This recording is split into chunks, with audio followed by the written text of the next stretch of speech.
Okay, excited to play another Big Ten game. First one at home against a really good Maryland team.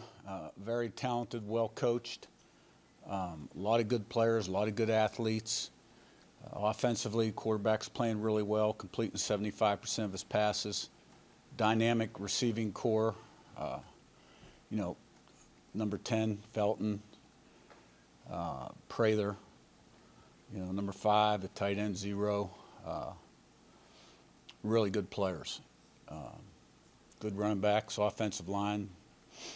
A little bit young but talented, big. Defensive line's loaded. Play a lot of guys, be a big challenge. Linebacker.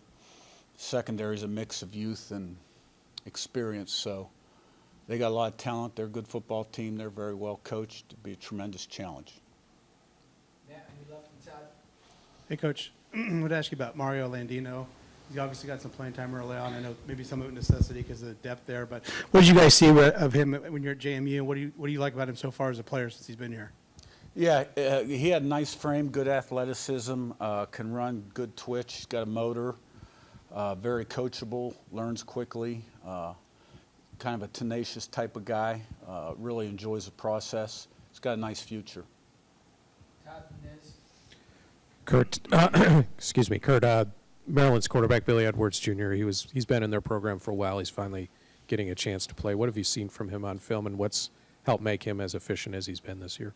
Yeah, I mean, I've known Billy Edwards for a while. He was my first year at JMU. He was the guy we had targeted. He sat in my office with his dad a couple times.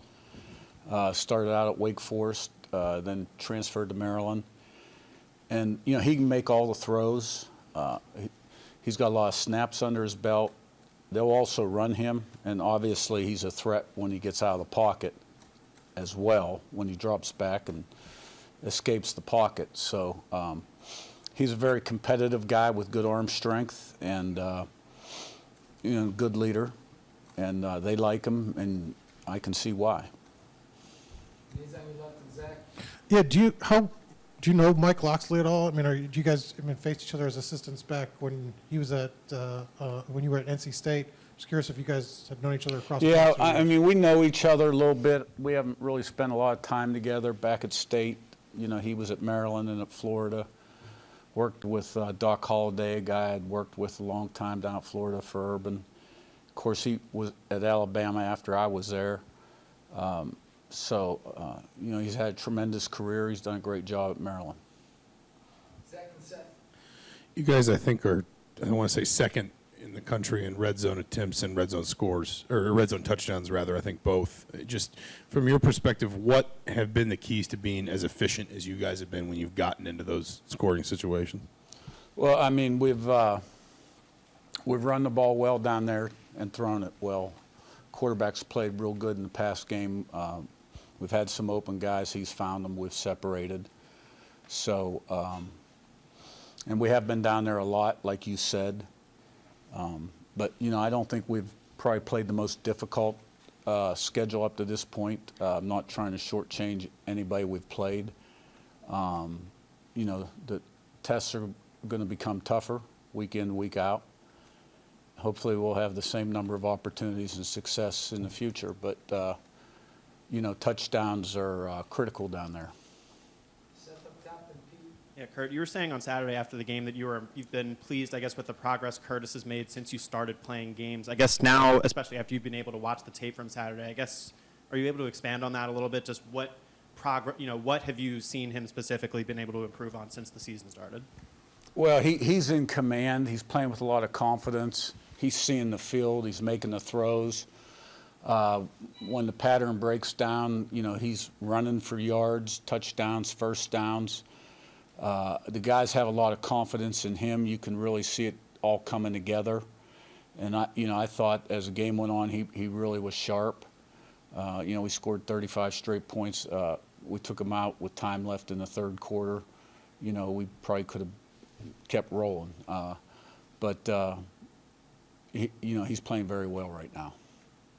Pete and Joe. Curt, excuse me. When you face an offense that has this much firepower, do you find that maybe you spend a little more time with the defense in terms of, preparations than maybe you normally would? Yeah, I always watch all three phases. I've watched all of Maryland's games, obviously put a lot of time in the off season into Maryland. Once the week starts, I'm at the point now where I kind of let Bryant go a little bit. I don't look over his shoulder. There was a time I used to watch defensive practice, maybe make a few notes and call the staff in. Have not done that this year. Him and I did meet Sunday after the game, about a few things defensively. But I have total confidence in him and the defensive staff that, they're going to put a great plan together, and which gives us the best chance of being successful. On the same topic with defense, how important is the defensive line's performance with the talent that Maryland has on the outside? Well, I think no matter who you play, it all starts up front and being able to stop the run and pressure the quarterback. If you can put pressure on the quarterback, that's less time that you have to cover, in the defensive backfield and at linebacker. So, I don't think we played our best game this past week. I just didn't think the energy level was there. We weren't swarming the football like we've done in the past. I mean, I didn't see us really swarm the football until that 4th and 1 stop in the second half. So we're capable of playing better, and we're going to need to play better.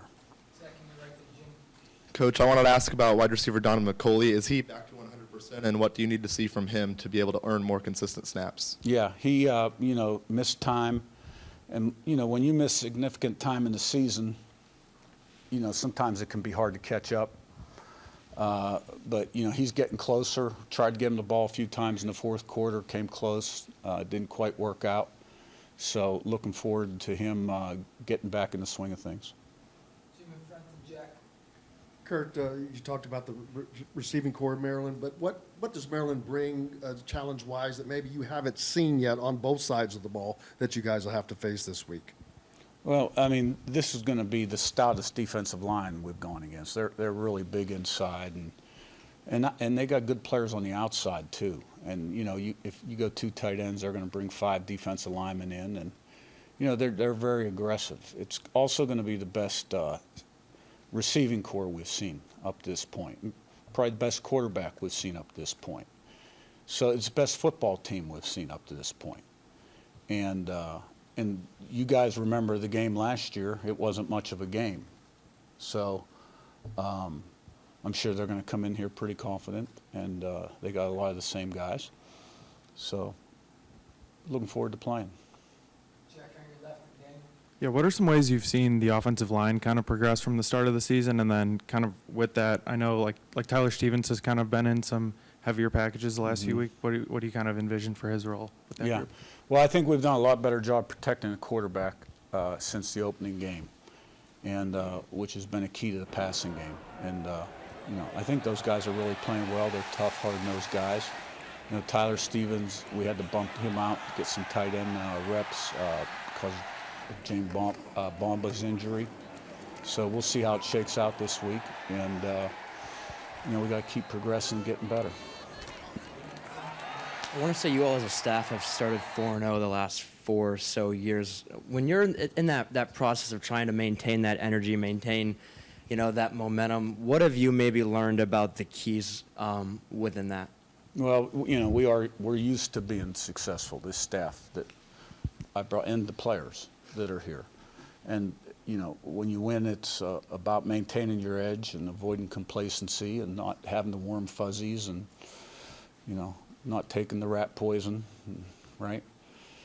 Eliminating the noise and the clutter, focusing on what's going to help you get to the point where you can perform to the best of your ability on Saturday, the preparation part, physical and mental preparation. So we have a mature team. I'm confident that those guys will be on point this week in practice and that we'll have a good week. You mentioned the rat poison, but how much is a balance? Because you also mentioned confidence, and Curtis is playing with confidence. It seems like both sides of the ball are playing confidence. And how important is that element to kind of keeping and sustaining momentum, and you want to kind of build on that? Well, success leads to confidence, which leads to success. And so they go hand in hand. And, but you still have to put the work in during the week, because everything we do isn't fun. You got to pay the price in terms of your commitment level. Make some choices and decisions, good ones, and sacrifices.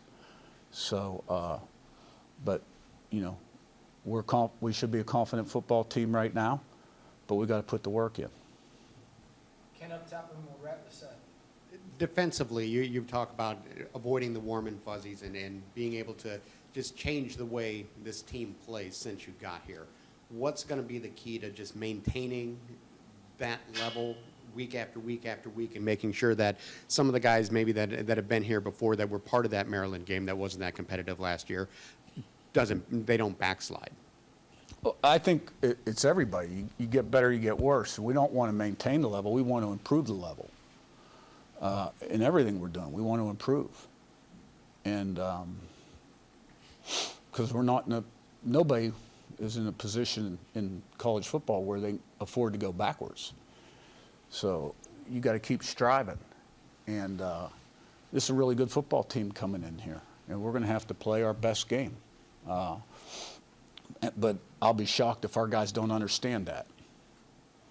Seth, last one up top. Yeah, Curt, you were already without McCormick, and then you had Quintero limp off during the game on Saturday. I guess, are there updates on either of them, and how do you feel like Quinn Warren handled the kickoff duties the rest of the way? I thought he did a really good job. He's done a nice job in practice. You know, he's taken advantage of his opportunity.